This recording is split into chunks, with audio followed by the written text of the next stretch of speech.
1 to 1,000,000, then we all rich. That's just how I feel. Be the last one not to get this dough. Our podcast where we talk about positive psychology can help high school students thrive emotionally, mentally, and socially. Today's episode is all about struggle many students face, constantly comparing themselves to others and feeling like they'll never measure up to them. This scenario is really common, especially as we grow older, and we will walk through some solutions and positive psychology to help overcome this challenge. Imagine you're a student, maybe a senior. You're juggling all kind of pressures already. Maybe some of your friends already got into their dream college. They have all A's. Their friend groups are going really good, and all their extracurriculars like sports are going really good. And you see them on social media thriving and stuff. That makes you want to compare yourself, and you're like, oh, I'm not as good as them. I'm not into my favorite college yet. I'm not doing good in sports. I don't have straight A's, so it makes you compare yourself to them, which leads to stress, and it can even affect your mental health. Exactly. And this constant comparison can cause what's known as the General Adaptation Syndrome, also known as the GAS, a model that explains how stress impacts us. The first stage is alarm, where your body reacts to the stress. Then comes resistance, where you push through by trying harder, but eventually, if you don't manage the stress, you hit exhaustion. The constant stress of comparing yourself can lead to exhaustion, mentally and physically. So to break this cycle, the answer lies in positive psychology. And on a deeper note, it's called the PERMA model. PERMA model stands for positive emotion, engagement, relationship, and accomplishment. Let's start with P, positive emotion. When you're stuck comparing yourself to others, it's easy to focus on what you lack. But positive emotion encourages you to focus on gratitude and appreciation for what you already have. A few years ago, I found myself feeling down in the dumps when I saw classmates getting straight A's. But I shifted my focus to the things that I had accomplished, making progress in building new skills and developing relationships with people who supported me.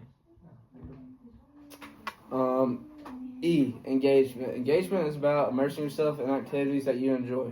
When you're fully involved in something like a hobby or a sport, it's hard to compare yourself to others because you feel focused on your own experience.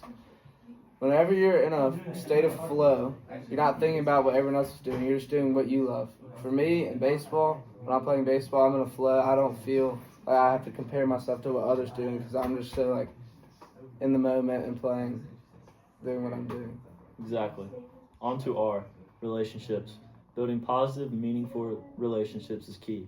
When you have a strong support network of friends, family, they can remind you what your worth is and how it isn't defined by comparison of others.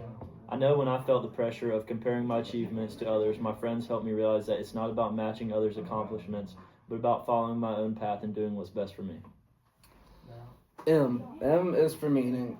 This is about finding purpose in what you do. If you connect your actions to a larger purpose or a personal goal, you're less likely to get distracted by what others are achieving.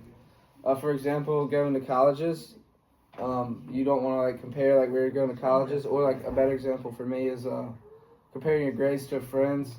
Focus on your own education as building toward your own goals, whether that's college, a future career, or just personal growth. You always just want to focus on yourself and not try to compare yourself to others, because everyone has their own purpose and meaning in life.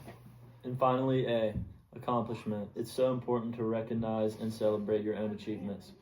Whether it's acing a test or completing a challenging project, acknowledging your own progress helps shift the focus away from what others are doing and brings it back to your own growth.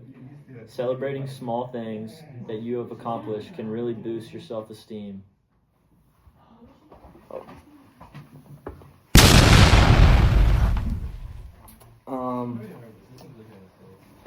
So the PERMA model offers a roadmap to help you shift your focus from constant comparison to personal growth.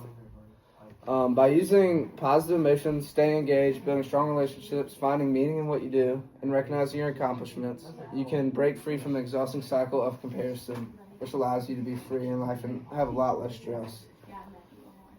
And remember, when stress from comparison starts to take over, you're in that general adaptation syndrome cycle: alarm, resistance, and exhaustion. Applying the PERMA model can help you avoid hitting that exhaustion phase and instead thrive in your own unique journey. So next time you find yourself comparing yourself to others, take a step back, use the PERMA model to try to focus on what makes you, you. Everyone's path is different and something to be proud of, and everyone just has their own meaning in life, so you don't need to be worried about where others are.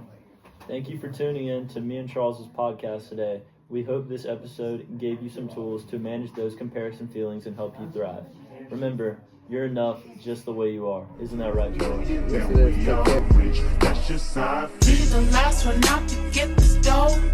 Don't wait, love one.